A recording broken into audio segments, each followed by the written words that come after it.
본 영상엔 스포일러가 다수 포함되어 있으니 영화를 보시고 이 영상을 감상해 주시거나 뒤로 가기를 눌러주시면 감사하겠습니다. 스포일러가 상관이 없으신 분들만 이 영상을 감상해 주시면 되겠습니다. 여러분 안녕하세요. 김혜환 KG의 KG입니다. 이번 깐느 영화제에서 가장 궁금한 영화가 있었다면 그건 바로 기생충이었습니다. 비록 노린 듯한 제목 같아도 봉준호 감독이라면 다를 거라고 생각했기 때문인데요. 이 영화는 영화의 각 부분이 관절처럼 작동해서 작은 단서 하나가 스포가 될 수 있는 영화입니다. 일단 먼저 기생충이 깐느에서 상을 받은 이유가 궁금하실 것 같은데요. 깐느 영화제 심사위원장인 알레한드로 곤잘레스 이냐리투 감독은 이 영화는 우스꽝스럽고 유머러스하고 부드럽게 여러 장르로 우리를 이끌어간다. 너무나 적절하고 긴급하게 예기치 않은 신비로움을 공유한다는 등의 심사평을 했습니다. 깐느 영화제는 전 세계에서 가장 시급하고 중요한 정치적 사회적 메시지를 강하게 지니면서도 예술적으로도 뛰어난 작품에 상을 주겠다는 의도를 그동안 계속 내비쳐왔는데요. 깐느 현지에 다녀온 소식통에 따르면요, 현지 반응이 완전히 미친듯이 좋았다고 합니다. 하필이면 깐느에서의 상영 날짜가 쿠엔틴 타란티노 감독의 원스 어폰 어 타임 인 헐리우드랑 같은 날짜였는데요. 현지 기자들이 모두 기생충 얘기밖에 안 했다고 하더라고요. 별점평도 어마어마하게 좋았는데 영미권에선 1위였고요. 프랑스 매체 평점은 알모도바르 감독의 페인 앤 글로리가 1위였고 그 뒤를 이어 기생충이 2위였습니다. 이렇게 평단 평점이 높은 영화가요, 황금 종려상까지 받는 건 그간 깐느 영화제의 성격을 아시는 분들이 느끼시겠지만 상당히 이례적인 일이었습니다. 해외 각국에서의 열광적인 반응의 이유도 살펴보면 아주 한국 특유의 로컬적인 상황을 묘사하지만 양극화나 빈부격차 등의 계층 문제는 사실 전 지구적인 이슈이기 때문에 공감이 간다는 것이고요. 자, 그럼 지금 바로 시작합니다. 이 영화를 관통하는 첫 번째 키워드, 그건 바로 가족입니다. 봉준호 감독은 늘 개인이 아니라 그룹이나 가족에서부터 이야기를 시작해 나갔었죠. 영화 속의 등장인물들은 대부분이 평범한 서민들이었습니다. 집단과 집단이 대칭하고 대립하는 상황이 다수 발생하죠. 영화 살인의 추억에서는 주먹구구식의 시골 형사와 이성적인 도시 출신 형사가 대립하고, 영화 괴물을 보시면 그야말로 괴물로부터 가족을 구하려는 일가족의 이야기로서 괴물뿐만이 아니라 그들을 잡으려는 공권력과도 대립합니다. 영화 마더를 보시면 아들을 구하기 위한 엄마가 악마적 단계에 돌입해서 아들을 범인으로 몰아세우는 여론과 대립합니다. 영화 옥자에서는 옥자와 미자가 친구이자 가족으로서 거대한 다국적 기업과 대립하게 됩니다. 이러한 명쾌한 대립각에도 불구하고 선과 악은 때때로 모호해집니다. 양 집단은 나름의 신념과 이유가 있거든요. 이 영화의 초기 제목은 데칼코마니였다고 합니다. 영화 속의 두 가족이 완전히 대칭적이기 때문인데요. 두 가족의 집, 그 집에 있는 창문, 집으로 향하는 통로나 골목 등 아주 많은 요인이 그렇게 그려지고 있습니다. 그렇지만 기생충이 좀 더 다른 점은 그 축이 하나 더 있다는 건데요. 이 시점에서 아주 큰 걸 하나 말씀드릴 수밖에 없겠습니다. 이 영화는 두 가족의 이야기처럼 보이지만 사실은 세 가족의 이야기죠. 숙주가 되는 가족과 기생 경쟁을 하는 가족 두 집단이 등장하는데요. 우리가 알고 있던 두 가족의 이야기라는 틀이 부서지자마자 영화는 걷잡을 수 없이 폭주합니다. 봉준호 감독의 영화에서 가족들은 너무나 평범해 보이죠. 그런데 예기치 않은 사건이 닥쳤을 때 이들에게는 이를 헤쳐나갈 아이템이 하나씩 있었습니다. 예를 들면 괴물의 강두가족 중에 박해일은 운동권 출신이라서 도발이의 천재로 나오죠. 배두나는 뜬금없이 양궁 선수예요. 이들의 능력은 가족을 지키고 괴물을 격퇴하는 데 쓰이게 됩니다. 이번 기생충도 마찬가지죠. 전원이 백수인데 이들에게는 각자 어마어마한 능력이 있습니다. 엄마는 투포한 선수 출신이고요. 아빠는 베스트 드라이버, 아들은 영어 선생, 딸은 포토샵 천재죠.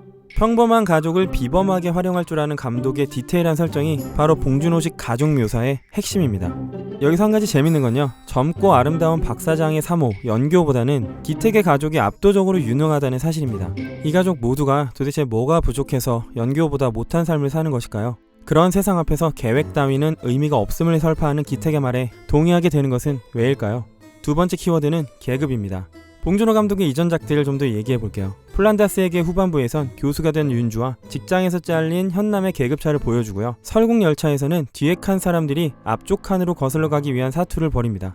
영화 기생충에선 그것을 좀 더 명쾌하게 나누듯 위아래에 수직적 분기가 다수 등장합니다. 기택 내 가족들이 사는 반지하는 애초에 바닥 깊이 박힌 콘크리트 집이죠. 취객의 오줌이 튀고요. 곱둥이가 서식하고 창문을 열면 소독약이 치고 들어옵니다. 이들이 사는 곳은 변기보다도 낮으며 와이파이를 쓰기 위해서 그 변기 높이로 올라가야만 할 정도죠. 그의 반면에 박사장네 집은 언덕 높은 곳에 지어져 있고 계단을 거슬러 올라가면 탁 트인 정원이 나오며 집에서 과외를 하러 올라가는 기훈은 또다시 계단을 오르게 되죠. 미술선생으로 취직하는 기정은 특유의 기질을 발휘하면서 위아래를 오가면서 박사장네 집을 파악해 나갑니다. 박사장네 집에서 간신히 탈출한 3명이 집으로 돌아가기 위해서 비바람 속에서 걸어간 긴 길을 떠올려 보시면 얼마나 박사장네 가족과 기택네 가족의 계급차가 까마득한지를 엿볼 수가 있고요.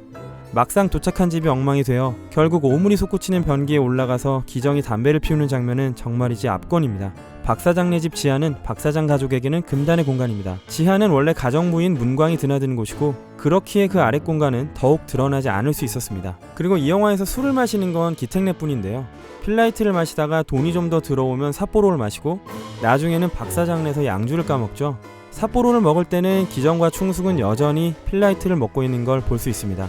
기우에게 과외 제안을 하러 온 민혁은 술을 전혀 마시지 않습니다. 기택네는 홍수와 오물에 몸이 잠기고 박 사장네는 빗방울조차 맞지 않고 캠핑에서 돌아옵니다. 박 사장네 가족은 어딘가로 내려가는 일이 영화 속에서 거의 없습니다. 딱 2번 연교가 창고로 내려가죠.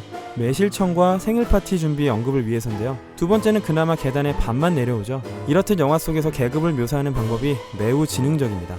세 번째 키워드는 선입니다. 박 사장은 기본적으로는 선하고 젠틀한 사람입니다. 딱히 모난 구석도 없고 운전기사 면접을 보러 간 기택에게 창 너머로 앉으라고 먼저 권유를 하죠. 바쁜 와중에도 자녀들과의 캠핑도 챙깁니다. 그런데 이 사람에게는 말버릇이 하나 있습니다. 끊임없이 선을 강조하는데요. 그 선이라는 것은 박 사장에겐 한낱 개인의 프라이버시 영역 정도일지도 모르겠습니다. 그러나 박 사장이 선을 넘지 말라는 경고는 그걸 넘지만 않으면 관여치 않고 신경 쓰지 않겠다는 건데요. 그 선을 기택이 차 안에서 나는 박 사장과의 대화에서 그리고 연교의 손을 잡게 되면서 아슬아슬하게 넘나들 때마다 관객들 역시 깊숙한 불안에 빠지게 됩니다. 박 사장은 기택을 두고 선을 넘을 듯 말 듯 넘지 않는다고 말하지만 이미 기택네는 선을 넘어서 박 사장네로 들어갔고요. 선을 넘은 것을 박 사장은 죽을 때까지 모릅니다. 하지만 정말 그 선을 살짝 넘나드는 것은 기택네 가족이 아닌 기택네 가족이 풍기는 냄새입니다. 봉준호 감독은 냄새라는 건 서로 가까운 사이여도 이야기하기 쉽지 않은 것, 공격적이고 무례한 것이라고 말한 바가 있었죠. 특히 다송이 이들에게서 같은 냄새가 난다고 이야기하는 장면은 문광이 오기 전까지는 기택네에게 최대한의 위기감을 줬던 장면이죠. 박 사장은 연교와 대화 중에 다른 건 괜찮은데 기택에게서 냄새가 난다고 하면서 우리에게 익숙한 평범한 지점들을 저열하게 낮추듯이 이야기합니다. 지하철 냄새나 노인 냄새 등을 언급하면서 일상성을 아무렇지 않게 혐오하죠. 그 냄새를 두고 기정은 우리에게서 나는 냄새가 반지하에서 나는 꿉꿉한 냄새라고 규정합니다. 기택내 어느 누구도 그것을 부정하지 않습니다. 어떻게 할 수 없는 것이 어떻게 할 수 없도록 작용하는 불편함을 영화 속에선 냄새라는 주제 하나만으로 표현합니다. 냄새라는 것은 확산이 되고 선을 지키지 않죠. 그러나 그 선은 기택이 넘지 않고자 한다고 해서 지켜지는 게 아니었습니다.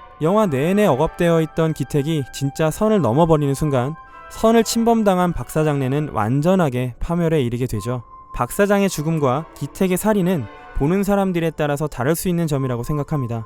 여러분은 기택에게 면죄부를 줄 수 있으신가요? 박 사장이 죽어도 마땅한 사람이라고 여기시나요? 만약에 박 사장이 변을 당하기 직전에 냄새 때문에 코를 막고 역한 표정을 짓지 않았다면 어땠을까요? 이것은 기택과 박 사장 둘 중 누구에게 감정이입을 하느냐에 따라서 다르게 느껴질 수 있는 부분이자 동시에 이것이 이 영화가 던지는 질문이기도 합니다. 만약에 기우의 상상처럼 기우가 그 집을 다시 구입해서 기택이 밖으로 나왔을 때 기택네 가족의 행복을 빌어줄 수 있을까요? 파멸된 박 사장의 미망인과 자녀들의 모습을 이 영화는 잔혹할 정도로 비춰주지 않습니다. 5번째 키워드는 공간입니다.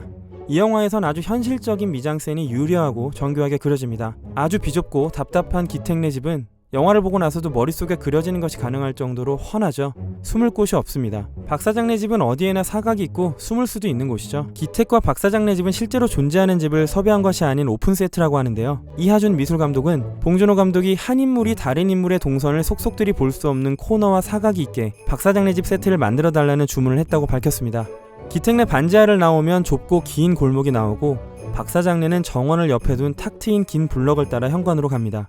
기택네 반지하에서도 밖이 보이는 와이드한 창이 있습니다. 그곳을 통해서 보이고 들리는 것들과 박 사장네 집 창문에서 보이고 들리는 것들은 완전히 다른 것입니다. 소파에서 잠드는 게 기행인 양 흥분하는 박 사장 부부의 모습에서 그 넓은 집을 두고 마당에 텐트를 치는 다송의 모습에서 극단적인 공간의 대비성을 볼 수 있습니다. 미제 텐트에서 물 한 방울 묻지 않고 포근하게 잠들어 있는 다송과 가장 아래쪽에서 홍수와 오물이 고이는 집으로 내려가는 기우가 멈춰서며 뭔가 결심에 방아쇠가 당겨지는 씬에서 또 다른 맥락에서의 대비감을 드러냈습니다. 이 영화가 관객의 감정을 기가 막히게 조율하는 느낌이 드는 게 박 사장네 집에서 기생을 자축하는 파티를 하던 기택네를 이전 가정부인 문광이 찾아오면서 영화는 완전히 방향을 바꿔버립니다. 문광래는 일찍이 뿌리를 받고 기생하던 이전 기생충이었고 기택래가 박사장래에게만 들키지 않으면 되었던 상황이 문광래에게도 드러나면 안 되는 상황이 되면서 극한의 불안감이 관객에게도 전달되죠. 문광은 충숙에게 언니라고 부르면서 공생을 제안하지만 그게 가능할 리가 없습니다. 문광래를 죽여야만 기택래가 살겠구나 라는 생각이 들면서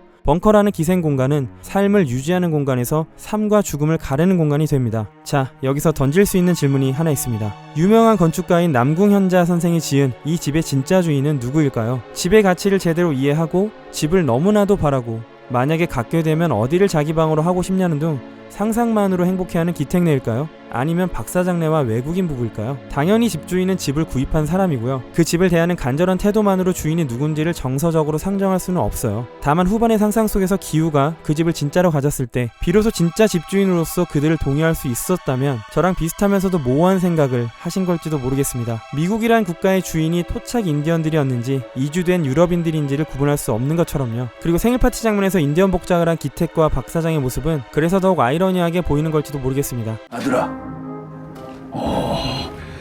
너는 계획이 다 있구나. 기우에게는 계획이 있습니다. 피자박스 접는 일에 컴플레인이 들어와도 되려 고용을 제한하고 기정을 제시카로 위장시켜서 연교에게 소개합니다. 다혜와 로맨스를 형성하고 기정은 박사장의 차 뒷자리에 속옷을 숨겨두면서 운전기사를 해고하고 가정부인 문광마저 복숭아 알레르기로 병원에 보내서 사진을 찍고 결핵으로 오인하게끔 트릭을 마련합니다. 기택내 온 가족은 기우의 계획을 시작으로 빈틈없는 톱니바퀴처럼 착실하게 작동합니다. 그러나 아버지인 기택에게는 계획이 없습니다. 영화 속에서 계획이 틀어지자마자 기우는 패닉에 빠지죠. 그리고 이 계획 없음은 봉준호 영화 세계의 또 하나의 핵심적 요소죠. 살인의 추억의 형사들이 사건을 추적하는 방식, 괴물의 가족들이 사투를 벌이는 방식, 미자가 옥자를 되찾기 위해서 기업과 싸우는 방식은 모두 계획 없음입니다. 무계획적으로 그냥 들이받는 겁니다. 그러면서 펼쳐지는 영화적 재미도 봉준호 영화의 미학이라고 할 수 있겠습니다. 7번째 키워드는 바로 다중장르입니다. 봉준호 감독의 영화는 장르 관습에 구애받지 않고 각 영화 장르의 클리셰를 자유롭게 오가는 것으로도 알려져 있죠. 장르의 연금술에 능한 복합 장르의 마에스트로 같은 감독입니다. 영화의 초반부부터는 기택가족의 블랙 코미디가 자리를 잡고 있습니다. 이 영화에 대한 정보가 없는 상태로 보면 전혀 후반의 분위기를 눈치챌 수 없죠. 독도는 우리 땅 리듬으로 사기 설정을 외우고 조선중앙방송의 캐스터인 리춘희를 흉내내면서 남편을 마사지하는 문광의 모습들은 절대적으로 한국 사람만이 이해할 수 있는 유머 코드죠. 전임 가정부 문광이 집으로 오면서 이 영화는 완전히 서스펜스 스릴러로 돌변하죠. 박사장 부부의 행위는 옷을 하나도 벗지 않아도 그 어떤 배드신보다 나쁘그럽고 문광과 문광 남편 근세를 통해서 그로테스크한 호러 연출을 보여주며 최후반의 칼부림 슬래셔와 기우와 다혜와의 로맨스 등이 끊임없이 변주됩니다. 이 영화는 봉준호 감독 영화 중에서도 가장 대사가 많은 영화가 아닌가 싶을 정도인데요. 특히 대사 리듬이 계속 달라지는데 초반은 다소 연극적으로 차곡차곡 합이 잘 맞는 느낌이 들다가 뒤로 갈수록 실제로 말하듯이 느슨하기도 하면서 가끔은 타이밍을 뺏어가기도 합니다. 이 영화는 어려운 영화가 아닙니다.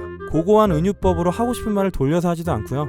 마치 장르에 기생하면서 그 모습을 바꿔나가는 것 같습니다. 8번째 키워드는 바로 레퍼런스가 된 영화들입니다. 봉준호 감독은 영화 기생충이 김기영, 히치콕, 앙리 조르지 클루조, 클로드 샤브롤, 이마무라 쇼헤이 같은 감독들의 영향을 받았다고 밝혔었죠. 깐느 영화제에선 영감을 준 앙리 조르지 클루조와 클로드 샤브롤 감독에게 감사를 드린다고까지 했습니다. 클로드 샤브롤 감독의 부정한 여인이라는 영화를 보시면 두 사람의 결혼 생활에 침입자가 들어오게 되면서 주인공을 살인자로 만들어버리는 상황이 오고요. 앙리 조르지 클루조의 디아볼리크에서는 남녀 사이의 권력관계를 약자와 강자로 명쾌하게 규정하고 약자를 더욱 처절한 상황으로 내몹니다. 특히 김기영 감독의 한여는 지금까지도 회자되는 걸작이죠. 이 영화의 DVD판에선 봉준호 감독이 직접 해설을 하기도 했습니다. 이 영화에서 주인공 동식은 방직공장의 음악선생인데요. 동식은 공장의 여공인 선영에게 연애편지를 받고 이걸 기숙사 사감에게 알리자 선영이 해고를 당하고요. 해고를 당한 선영의 룸메이트인 경희가 동식의 집으로 피아노를 배우러 가고요. 동식은 아내가 과로로 힘겨워하자 경희에게 한여를 한 명 소개받게 됩니다. 동식은 경희에게 고백도 받지만 완강하게 거절하고 경희가 집을 나가자 한여는 특이한 행동을 하면서 동식을 유혹합니다. 이 영화에서도 저택 속에서 벌어지는 치정과 갈등, 살인을 다루고 있죠. 한여는 난데없이 집으로 기생하듯이 들어오고 가족을 파괴해 나갑니다. 개인적으로는 박찬욱 감독의 아가씨도 조금 연상이 됐었습니다. 부자인 상속녀 아가씨의 돈을 가로채려는 백작과 한여가 저택으로 들어가면서 속고 속이는 이야기가 나오죠. 지금까지 언급됐던 모든 영화들은 인물들의 목적은 별개로 각자 침입자나 권력관계라는 주제가 사건의 촉매가 된다는 공통점이 있습니다. 이 영화의 9번째 키워드는 바로 상징입니다. 이 영화에 등장한 산수경석이라고 불리우는 수석은 쉽게 말해 잘 사는 부잣집의 대표적 소품이죠. 민혁이 다혜와 눈이 맞는 일은 가장 없을 거라고 판단한 기우를 찾아오면서 준 물건입니다. 사실 이건 별 이유도 없이 준 아이템이었는데요. 이 수석은 기택의 집에서 가장 어울리지 않는 물건이기도 합니다.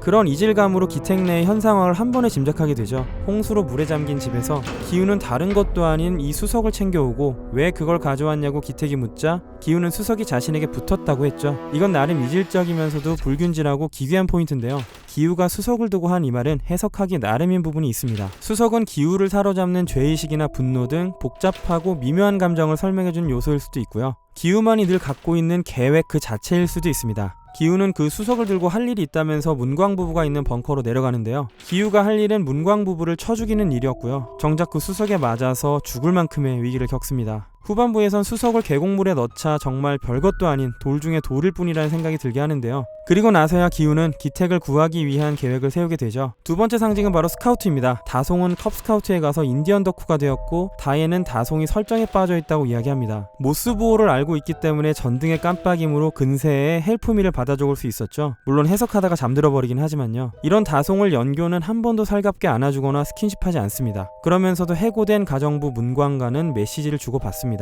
스킨십도 문광이나 기정과만 합니다. 따라서 다송을 통해서 무슨 사건이 벌어지진 않을지 다소 묘한 불안감이 생기게 되죠. 세 번째 상징은 언어입니다. 모스 부호는 생존 부호고 그 부호 없이는 근세도 기택도 벙커에서 나올 수가 없죠. 모스 부호는 비밀스럽고 알 수 있는 사람이 적고 느리면서 위기 순간이나 조난 시에 처절하고 절박하게 사용하게 되는 언어입니다. 근세가 박 사장님에 대한 리스펙을 외치면서 이마에 피가 철철 흐르도록 전등 스위치를 찍어대듯이 일개 개인의 목소리를 들어주는 사람은 세상엔 그다지 많지 않죠. 그런 언어를 박 사장네는 알고 있지도 않고 되려 나이가 얼마나 차이가 나던 간에 반말에 가깝게 짧은 말을 하는 연교를 통해서 영화는 많은 것을 시사하고 있습니다. 기택내는 연교가 대충 하는 말도 철저하게 수행해야 합니다. 장을 보고 짜파구리를 끓이고 수재민이 되어서도 생일 파티에 참석합니다. 이렇듯 영화는 권력에 따른 언어의 다른 힘을 보여주고 있습니다. 이 영화는 생일 파티에서 벌어진 사건의 우발성과 고의성, 미묘하고 지독한 뒤엉킴을 보여주기 전까지의 과정을 위해서 2시간을 충실하게 사용합니다. 생일 파티 장면에선 3사람이 죽지만 특히 기정이 죽은 것은 관객들이 갖고 있는 계획 또한 의미가 없게 만들어버리기 위함이었죠. 기정도 박 사장도 각 가족들에겐 가장 유능한 사람입니다. 나머지 가족이 이들에게 기생하듯이 살아가고 있었던 것이죠. 기우와 충숙과 기택은 원래 있던 사람들을 몰아내고 그 자리를 차지하지만 기정은 자신의 능력만으로 제시카를 연기합니다. 영화가 끝나고 마지막에 나오는 노래도 꼭 끝까지 들어보시기 바랍니다. 거기까지가 이 영화의 진정한 엔딩입니다. 참으로 시의적절하다. 지금부터 추가로 몇 가지 얘기를 더 나눠보도록 하겠습니다. 이 영화의 포스터를 보시고 의견과 추측이 분분한데요. 언론 기사를 통해서 본 포스터의 의미를 정작 봉준호 감독이나 배우 최우식도 모른다고 밝혔습니다. 하얀 다리나 눈을 가린 것의 의미도 말이죠. 해외판 포스터를 보시면 기택내는 맨발이고요. 박 사장내는 신발을 신고 있죠. 이런 기묘하고 섬찟한 포스터를 디자인한 김상만 디자이너는 동시에 영화 감독이기도 한 사람입니다. 포스터에 대한 의문이 김상만 디자이너의 인터뷰를 기다리게 되는 이유이기도 합니다. 영화 기생충의 로고를 보시면 둥글게 꼬여있고 몸속에 기생하는 해충을 떠오르게 하죠. 동시에 이 나선은 이토준지의 만화 소용돌이를 떠올리기도 하는데요. 이 영화는 봉준호 감독이 홍경표 촬영감독과 함께한 영화로 홍경표 촬영감독의 실력은 필모그래피를 보면 알 수 있습니다. 버닝, 곡성, 해무, 설국열차, 마더 등이 그의 촬영작이죠. 카메라는 아리아 알렉사 65로 촬영했고요. 65mm 프라임 DNA 시리즈 렌즈를 썼다고 합니다. 봉준호 감독과의 합의점은 적어도 오리지널 4K 이상으로 찍자는 것이었다고 합니다. 이 영화는 좁은 방 내에서 찍는 장면이 많습니다. 그런데 프라임 DNA 시리즈 렌즈는 인물이 크게 보일 수 있고 좁은 촬영 공간 속에서도 알렉사 65 바디는 작고 양옆으로 퍼져 있어서 공간 확보가 수월했다고 합니다. 이 렌즈군이 5개 뿐인데다가 80mm나 150mm 망원 렌즈가 없어서요. 생각보다 망원 렌즈를 쓰지 못했다고 합니다. 카메라는 딱 한 대만을 썼고요. 그게 봉준호 감독 스타일이라고 합니다. 기택내 집을 촬영할 때는 빛이 반지하방으로 떨어지는 순간을 계산해서 해 뜨기 전부터 카메라를 세팅하고 찍었다고 하고요. 이 영화의 화면비는 2.35대 1입니다. 이런 와이드한 화면비는 가족들이나 여러 인물을 단일 프레임에 담기 위한 시도였다고 합니다. 기택과 충숙의 이름은 영화 제목인 기생충에서 한 글자씩 따온 거였고요. 문광역의 이정은은 봉준호 감독의 전작인 옥자에서 옥자 목소리를 연기한 바가 있었습니다. 그리고 한우 체크살을 곁들인 짜파구리는 너구리, 짜파게티, 한우 이 세 가지 개체가 합쳐진 것으로 영화 속의 새 가족을 의미하기도 합니다. 봉준호 감독이 계산해 본 바로는 우식이 번 돈으로 박 사장의 저택을 매입하기 위해서는 500년이 넘게 걸린다고 하고요. 비오는 날에 기택기후 기정이 반지하 집으로 돌아가는 장면은 여러 곳에서 촬영한 장면이라고 합니다. 이때 집이 홍수로 잠긴 장면은 진짜로 세트장에 물을 부은 거였고요. 봉준호 감독은 영화 마케팅팀에게 예고편에서는 기후와 기정의 사기 과외까지만을 공개해달라는 주문을 했다고 합니다. 그리고 봉준호 감독이 말하길 가정부와 과외교사, 운전기사는 부와 가난이 한 공간에서 뒤섞일 수 있는 업종이기 때문에 인물들의 직업군으로 설정했다고 합니다. 이제 끝으로 총평을 말씀드리겠습니다. 이 영화는 132분이고요. 영화가 구동되는 방식을 보면 초반에 60분은 정말 미친듯이 기발하고 재밌습니다. 그리고 중반부 넘어 문광이 집으로 오면서 시간이 어떻게 갔는지도 모를 정도입니다. 이 영화를 딱 잘라서 단순하게 평할 수는 없을 것 같습니다. 봉준호 감독이 말한 것처럼 영화를 보고 나시면 5만 가지 생각이 다 나실 겁니다. 이 영화는 정말 담론의 여지가 많은 영화입니다. 단언컨대 봉준호 감독의 최고의 작품이자 역대 한국 영화 중에서도 가히 최고의 범주에 들어갑니다. 알 수 없는 모순으로 가득한 현대라는 불가사의 속에서 이 영화가 표현하고자 하는 괴물은 정작 인간이 아닐까 싶고요. 짜파구리는 두 라면의 스프를 얼마나 잘 섞느냐가 참 중요한데요. 기생충은 말씀드린 이 모든 요소를 너무 잘 섞은 영화라는 평으로 이번 영상을 마치겠습니다. 영상을 재밌게 보셨다면 구독과 좋아요, 자유로운 댓글과 알림 설정을 부탁드리겠습니다. 지금까지 김요한 KG의 KG였습니다.